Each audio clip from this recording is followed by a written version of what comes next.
আসসালামু আলাইকুম সবাই কেমন আছেন? আশা করি ভালো আছেন। আজকে আপনাদের সঙ্গে শেয়ার করব বিফ কোরমা বানানো। সেজন্য লাগছে চীনাবাদাম, সাদা গোলমরিচ, লাগছে একটা স্টার, লাগছে জয়ত্রী, জয়ফল, আর লাগছে দারচিনি, এলাচ সবকিছু একসঙ্গে পেস্ট করে নেব। এরপরে পরিমাণ মতো তেল গরম করে এর মধ্যে দিয়ে দেব পরিমাণ মতো পেঁয়াজ বাটা। পেঁয়াজ বাটার কাঁচা গন্ধ চলে গেলে এখানে দিয়ে দেব তেজপাতা একটা। এরপরে দিয়ে দিব 1 টেবিল চামচ আদা বাটা, 1 টেবিল চামচ রসুন বাটা, 1 টেবিল চামচ জিরা বাটা। সবকিছু দিয়ে ভালোভাবে কষাতে হবে।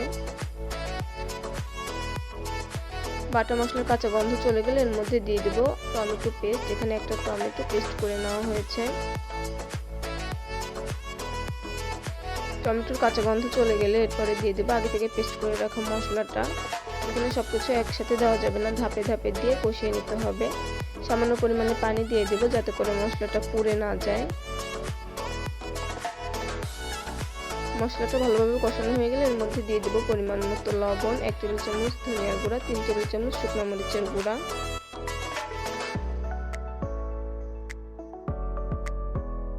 এরপরে এখানে দেব টক দই 1 কাপ।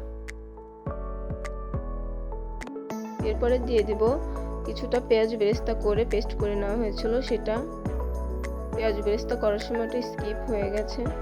এরপরে দিয়ে দেব আগে থেকে ধুয়ে পরিষ্কার করে রাখা গরুর মাংস।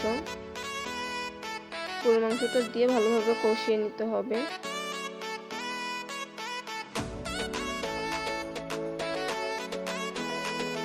ফিরে এলাম 5 মিনিট পরে যে আরো কিছুক্ষণ কষিয়ে নিতে হবে। এবার দিয়ে দেব 2 টেবিল চামচ গুঁড়া দুধ।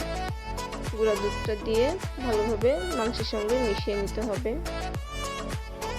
ফিরে এলাম 10 মিনিট পরে, কষানো ডান। এবার পরিমাণ মতো পানি দিয়ে দিব।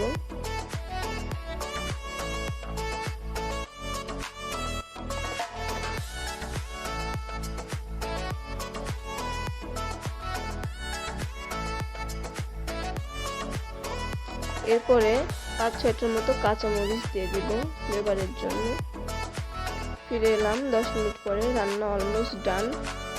রেসিপিটি ভালো লাগলে লাইক, কমেন্ট, শেয়ার করবেন। চ্যানেলটি সাবস্ক্রাইব করে পাশে থাকার অনুরোধ রইল।